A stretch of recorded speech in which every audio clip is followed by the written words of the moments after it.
Have you ever looked at a completely mundane object in your apartment, like a $3 bottle of generic dish soap or a stack of unopened mail, and suddenly felt a wave of absolute panic because it feels like proof that you are failing at being an adult? You're 28, or right around it, and you secretly thought that by this exact year, the survival part of life would be over and the living part would have started. We trap ourselves in the myth of the linear peak. We've been conditioned to believe that life is a steady upward staircase, and if you haven't hit the landing of financial stability by your late 20s, your staircase is broken. So, what do? We do what I did. We sit on the floor, open up our banking app, look at a balance of $18.42, and try to force ourselves to budget harder or manifest a higher salary, thinking our math is the problem. But here is something rarely mentioned. You are not actually struggling because you're bad with money. You are struggling because your brain is experiencing temporal dysphoria. This is the psychological shock of your biological reality colliding with a hyper-accelerated digital economy. You aren't falling behind a normal human timeline. You are failing to keep up with an automated, algorithmically manufactured timeline that literally no generation before us had to endure. Sociologists call this the compressed 20s. Because of modern economic shifts, the milestones that our parents hit at age 23, stable career, homeownership, financial predictability, have structurally shifted down the line. A landmark study from the Georgetown University Center on Education in the Workforce proved that it now takes young adults until age 30, on average, to reach the same median earnings that previous generations achieved by age 26. The staircase isn't broken. The staircase was structurally remodeled, but nobody sent us the blueprints. When you tell yourself, I should have it figured out by now, that word, should, isn't a motivator. It's a form of financial grief. You are mourning a version of your life that was promised to you by an outdated world, and you're punishing your real self for not being a ghost. Stop auditing your bank account for a second and audit your timeline.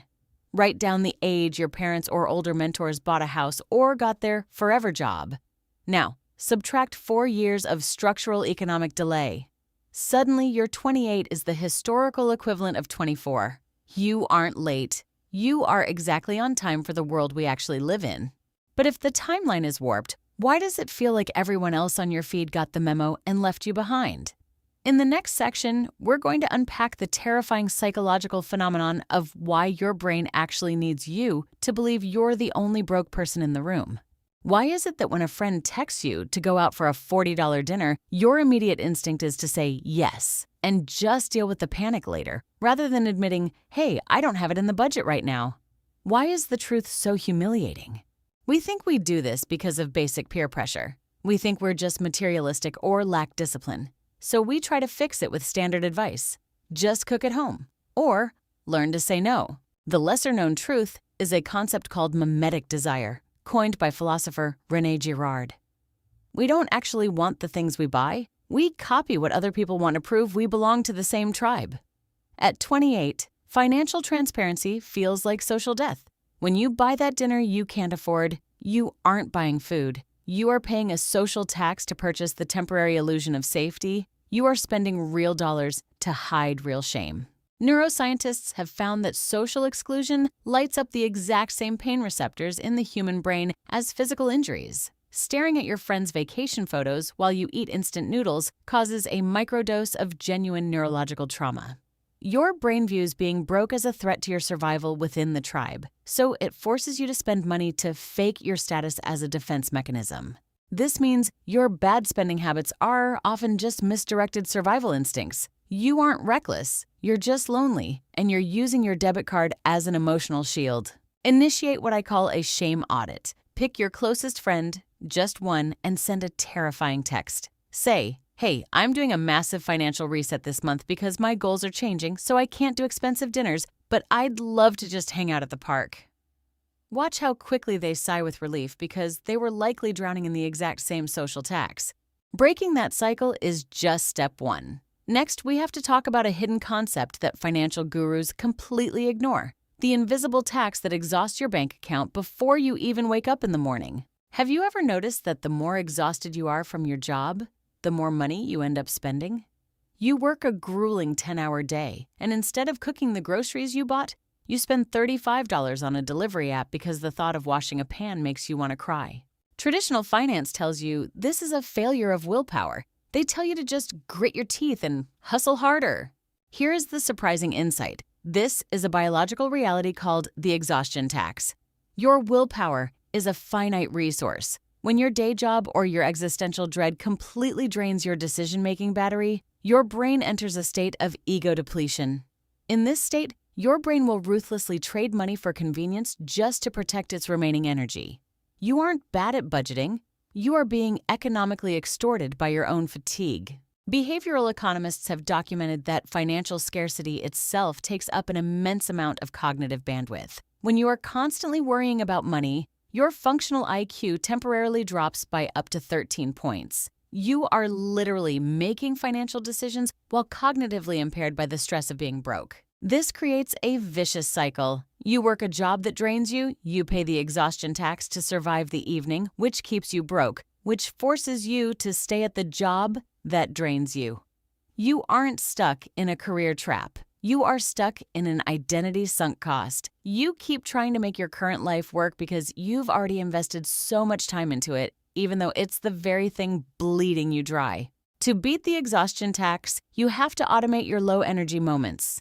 Don't plan to cook gourmet meals when you're burned out. Stock your freezer with cheap, frozen, zero-effort meals explicitly designated as your emergency exhaustion food. It saves you $30 a night on delivery apps when your brain completely shuts down. Now that we know why we are bleeding money, we need to address the cultural lies we've been told about how to build it back up.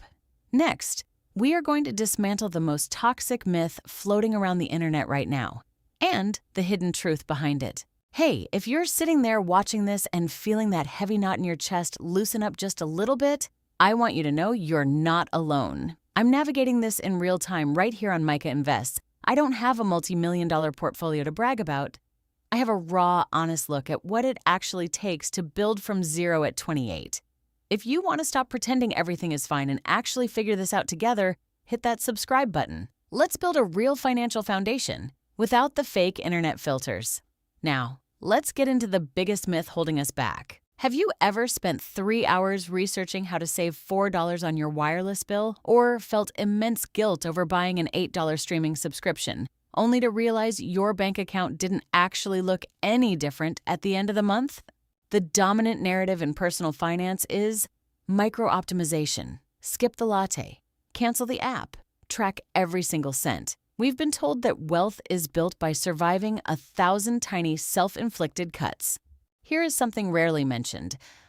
Micro-optimization is a form of financial OCD that actually keeps you poor. It creates decision fatigue. By expending all your mental energy agonizing over $5 decisions, you leave yourself completely exhausted when it comes time to make the massive, trajectory-shifting $5,000 decisions. You are majoring in minor things because macro decisions feel too terrifying to face.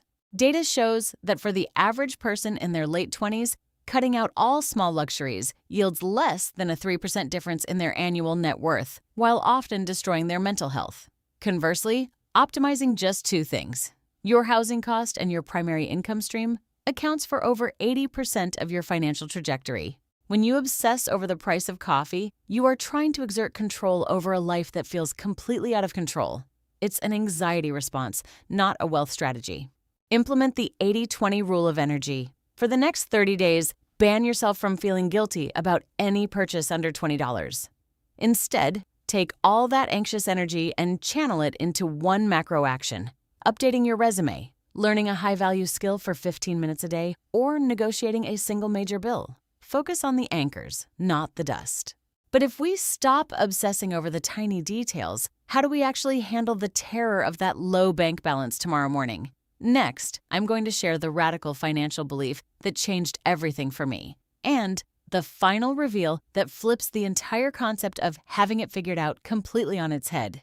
How are you supposed to feel confident or motivated to build wealth when the standard advice feels like an insult? When a textbook tells you to immediately save a 6-month emergency fund of $15,000, but your reality is trying to make sure a $15 transaction doesn't bounce?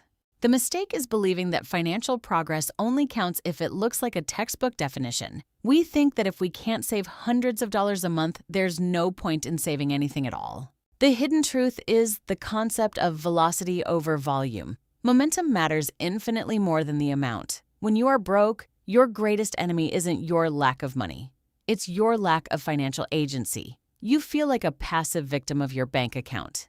Psychological research into self-efficacy shows that human beings do not change their lives because they see a massive goal. They change their lives when they experience a series of tiny, undeniable wins.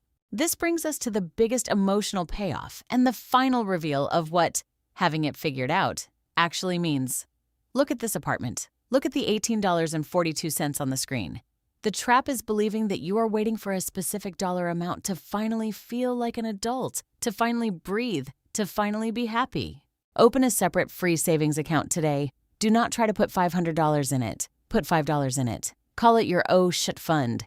That $5 is your line in the sand. It is the physical proof that you are no longer a passive victim of your circumstances. You are officially an investor in your own survival. Here is the final truth that nobody tells you. Nobody has it figured out. The people you are comparing yourself to are just playing a high-stakes game of pretend on a larger budget.